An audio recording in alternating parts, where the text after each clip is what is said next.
Bismillahirrahmanirrahim. Sekarang kita akan membahas waktu sholat yang makruh tahrim atau waktu makruh tahrim untuk mengerjakan sholat sunnah. Apa itu makruh tahrim? Saya pernah menjelaskannya di awal. Perbedaan antara haram dan makruh tahrim. Sama-sama dosa ketika dikerjakan. Haram dan makruh tahrim ini sama-sama dosa ketika dikerjakan. Hanya saja perbedaan dalil. Jadi kalau ingin tahu lengkapnya silahkan buka pengertian perbedaan antara haram dan makruh tahrim. Jadi ketika seseorang ini mengerjakan sholat sunnah di waktu-waktu ini, maka bukannya dia mendapatkan pahala, tapi justru dia mendapatkan dosa. Makanya kita perlu mengetahui waktu-waktunya.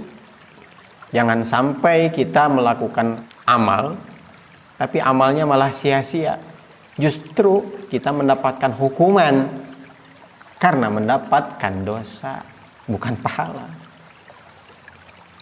Ada sebuah hadis yang mafhumnya, Nabi SAW melarang sholat di 3 waktu, yaitu di waktu istiwa atau waktu zawal, ketika tenggelam matahari sampai tenggelamnya sempurna, ketika terbit matahari sampai mataharinya naik 1 tombak atau sampai waktu isra. Hadis yang pertama ini ada 3 waktu. Dan di dalam riwayat lain Nabi SAW bersabda, tidak ada sholat setelah sholat subuh sampai matahari meninggi 1 tombak, dan tidak ada sholat setelah sholat asar sampai matahari tenggelam sempurna. Di dalam hadis ini ada 2. Maka semuanya menjadi ada 5 waktu yang saya rangkum di sini. Kenapa diharamkan sholat pada waktu ini? Di antara alasannya atau hikmahnya adalah karena orang-orang munafik suka sholat di waktu-waktu ini. Di antaranya.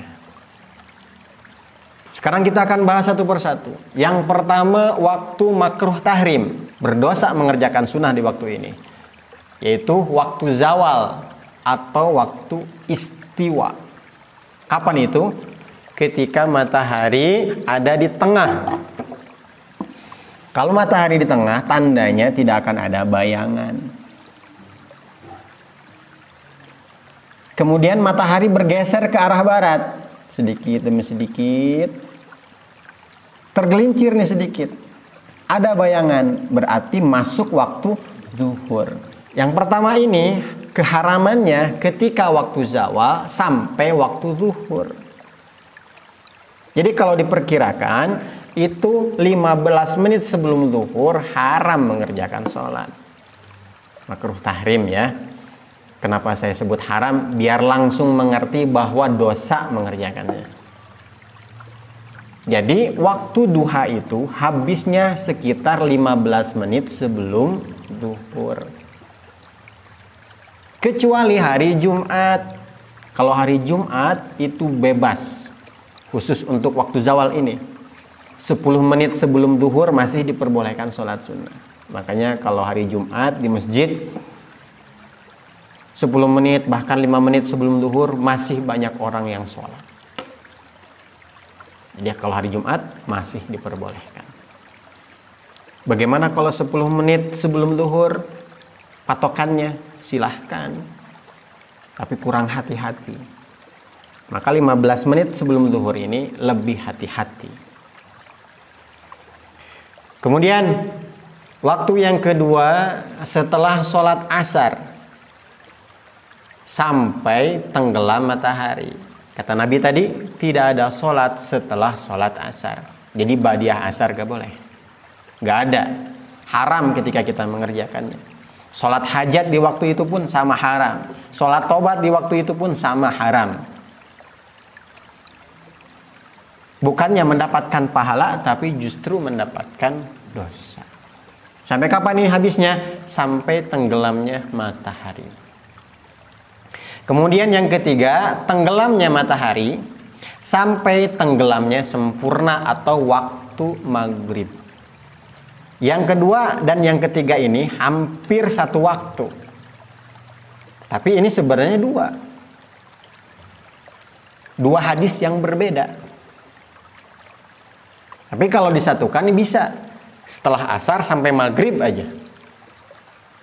Itu bahasa simpelnya. Jadi setelah sholat asar sampai waktu maghrib ini nggak boleh sholat sunnah. Kemudian yang keempat setelah sholat subuh. Tadi kata Nabi tidak ada sholat setelah sholat subuh. Maka ba'diyah subuh itu tidak ada ketika dikerjakan haram atau makruh tahrim. Sampai kapan? Sampai terbitnya matahari. Sama dengan habisnya waktu subuh. Kemudian yang kelima, terbit matahari. Sampai matahari naik 1 tombak atau waktu isyraq. Berapa menit sih dari terbit matahari sampai waktu isyraq ini? Atau sampai matahari naik 1 tombak?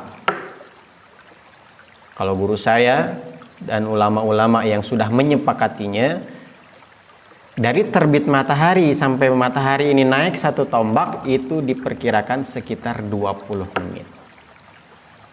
Kalau hanya sekedar mengambil waktu 10 menit, ini kurang hati-hati. Maka lebih baik ditambahkan aja sedikit.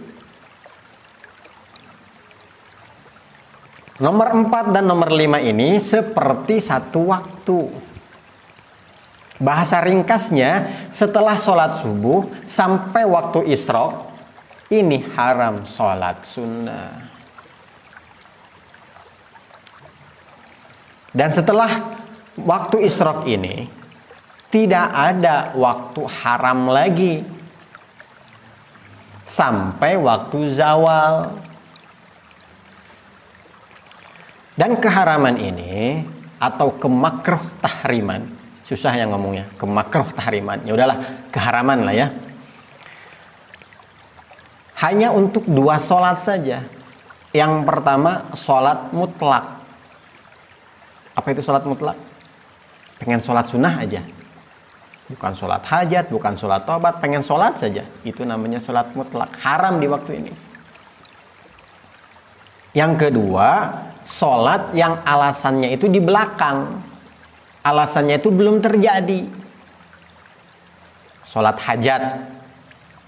Keinginan kita kan ada di belakang. Belum terjadi. Saya pengen punya motor. Motornya belum terjadi. Saya pengen sholat taubat. Ampunannya kan di belakang. Belum terjadi. Maka nggak boleh. Walaupun dosanya udah terjadi. Tapi sholat taubat itu kan menginginkan adanya ampunan dari Allah. Maka itu haram. Berbeda jika alasannya sudah terjadi. Seperti sholat gerhana. Gerhana matahari ini jam 2 siang. Hanya saja puncaknya itu jam 4:30 misalnya. Udah di waktu asar itu. Boleh tidak dia sholat gerhana matahari?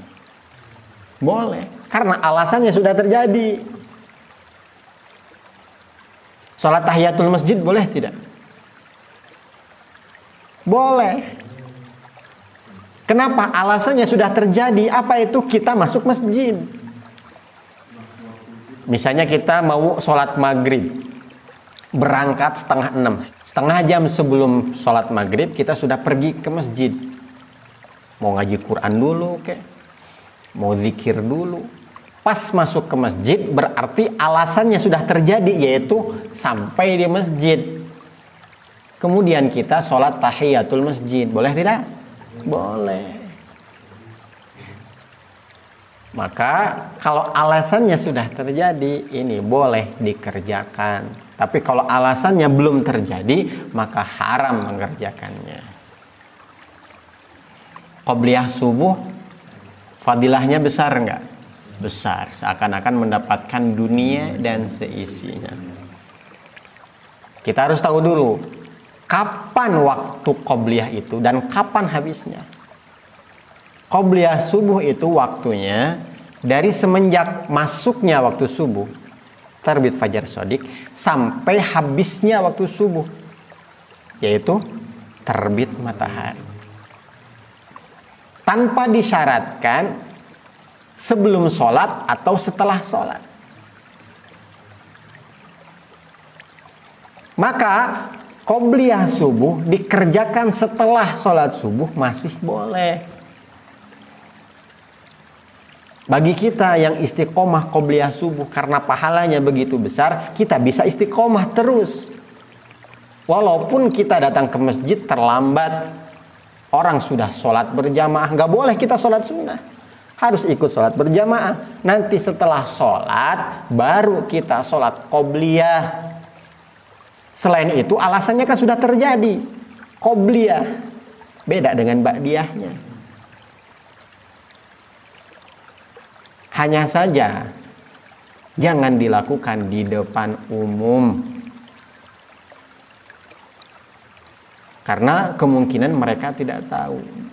Kecuali kita nih semua di masjid ini, orang-orang yang sudah pada mengerti, kemudian kita mengerjakan qobliyah subuh setelah sholat subuh, nggak masalah, karena orang-orangnya sudah mengerti.